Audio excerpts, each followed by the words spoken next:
Welcome to The Explainer. Today, we're tackling a term you've probably heard thrown around in the business world, but maybe never got the full story on: receiverships. So, what really happens when a company can't pay its bills? Let's get into it. Okay, let's set the scene.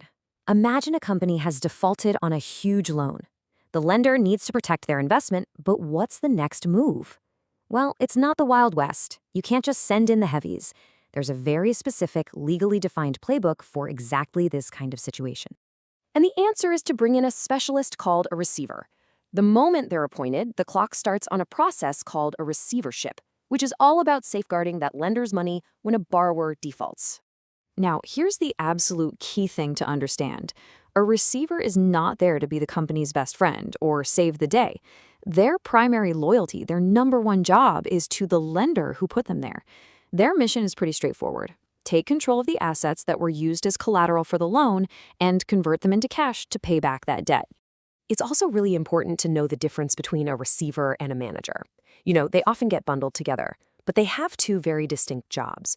A pure receiver is kind of like a specialized landlord. They collect income and pay the bills on the property.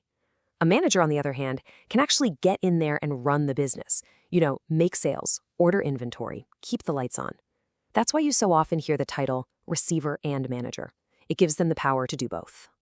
So, who actually gets to take on this incredibly powerful role? Well, as you can probably guess, you can't just pick a name out of a hat. The law is super strict about who can be a receiver, and for some very, very good reasons. In fact, there's a whole laundry list of people who are disqualified, and it all boils down to one thing: avoiding any conflicts of interest. The whole point is to have a neutral, independent expert calling the shots. So, of course, you can't be the lender, you can't be a recent director of the company, and you can't own a huge chunk of its shares. It's all about ensuring fairness. All right, so once our impartial player is on the field, they're not just making things up as they go. They operate from a very clear playbook that gives them a specific set of powers, but also holds them to a strict set of duties. And you can see just how much authority they have.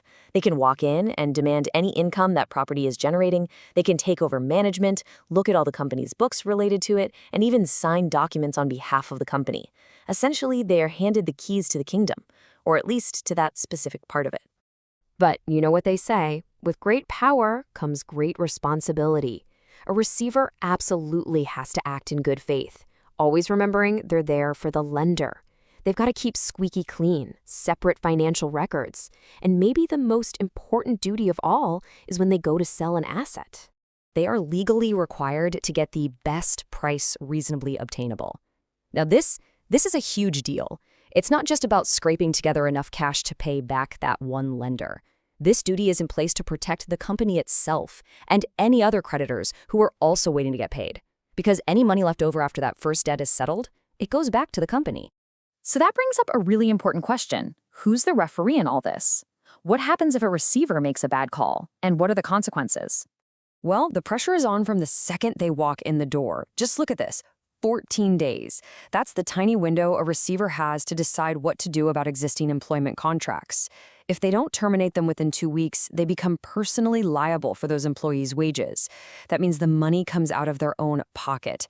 Talk about a motivator to act fast, right? And that threat of personal liability is a massive deal. It doesn't just cover wages after that 14-day mark. They're also personally on the hook for any new contracts they enter into, and for rent on property they don't get out of fast enough. It forces them to be incredibly careful.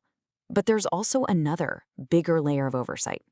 The ultimate supervisor, the one with the final say in all of this, is the court. Anyone with a stake in the game, the company, the creditors, even the receiver themselves, can go to the court for guidance.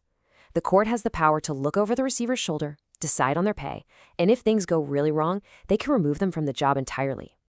Now, a receivership isn't a life sentence for a company. It's designed to be a temporary measure, with a clear beginning, middle, and a definite end. And a huge part of the process is transparency. The receiver has to keep everyone in the loop. They've got to get an initial report out quickly, then follow up with progress reports every 6 months, and finally wrap it all up with a final report once their job is done. So when does the final whistle blow? It's pretty simple, really. The receivership ends when its purpose has been served, usually when the secured assets are sold and the lender has been paid back. The court can also step in and call it off early if it decides there's no longer a good reason for it to continue. Which leaves us with this final thought to chew on. Is a receiver just an enforcer for the lender, or are they something more? A final chance to wring some value out of a business on the brink? Their primary duty is crystal clear, but every move they make sends ripples through the entire company. It's a complex balancing act, that's for sure. Thanks for joining us on The Explainer.